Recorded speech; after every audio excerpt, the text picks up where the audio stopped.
Hey everyone, I noticed that my last video had no sound, which is great. Love the new school computers, they're so awesome. I'm not having issues with them at all. Anyway, so just a couple things I wanted to address about Cambridge updates. I know we're stuck in meetings all last week, and we had a painfully long meetings on Monday. So I didn't want to drag everyone to another meeting. Just going to try to do this via video, put some kind of bullet points in the email that I sent as well. Generally speaking, we got our exam scores back.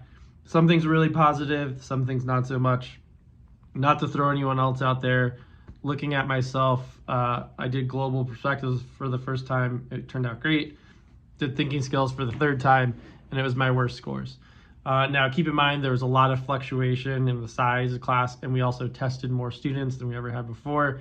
And I genuinely feel that Cambridge probably graded with a lot more scrutiny and harshness.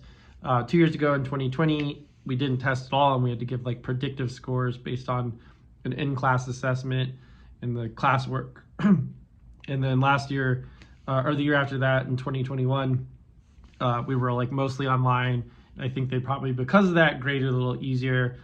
This is the first year we're back, so I think that was a factor too. So we had a huge fluctuation in almost every single class in the number of kids that was in the class, either up or down, and we had more overall. And I think they're grading with more scrutiny. So we dropped a little bit. I really want to get it back up there. Some of the things that I wanted to point out in that regard, if you haven't already, please get on School Support Hub. If you can't get in there, let me know. I will fix it for you as best I can. But they do syllabus updates. It's a very Cambridge-y thing. Ever so often, there'll be a syllabus for a specific class will have a change. And just to throw it out there, I have taught thinking skills for 3 years. There's been no change in those 3 years. And taught global perspective 1 year last year, and there's a change from last year to this year. So please look at that. You don't want to get caught late on in the year getting the testing and there's something shocking where the kids are concerned when they take the actual exam. Next thing is know the test. I tried to get paper copies of all the exams to you. You're going to have also the specimen papers, which are practice tests that they put out on School Support Hub. And also those exams, even if you don't have a paper copy, they should be readily available, I think, now or soon. Know the test front to back. And I'm not saying teach the test every single day. You obviously need to build skills. You're all skill-oriented class. But the kids should know exactly what that exam is going to look like, how long it is. That's another thing, time them. Because they're going to get limited time, know how long the exams are, when they actually sit down to take it. And another thing is, I think we just need to up the rigor in the classrooms. I think coming out of COVID, in the COVID era, we've gotten a little bit more lenient. I'm speaking for myself here, generally with accepting late work and giving extra credit opportunities in abundance and things like that. And before COVID, we actually had a zero policy for late work, a zero policy. And I know that doesn't align with Broward County's policy, but we're kind of immune to that. We don't have to follow that. We could say no late work at all. Honestly, if you enforce that, I'd back you up. I probably in my class and maybe not do zero tolerance, but it'll be very limited. I'm not taking work that's a month old at all. Sorry. And one thing I kind of hope to cut down on is, I don't want a kid sitting in the class all year, barely putting in any effort, barely passing or failing the whole year. And then, first of all, they shouldn't even be in the class after the first semester, I think. That's something we'll address then. But also getting an exam, us paying for an exam for a kid that showed no aptitude, no interest. And for example, I had a student last year, I'm not going to name him. He took 5 classes. Took the exam, showed up for all of them, and failed every single one of them. Now, this is $600 that we spent on this kid to take those exams and didn't pass a single one.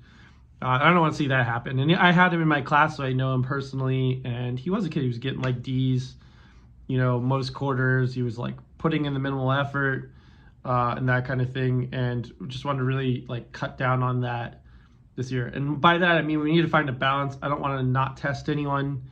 Want to test as many kids as possible, but we want to gatekeep a little bit here, in a reasonable fashion.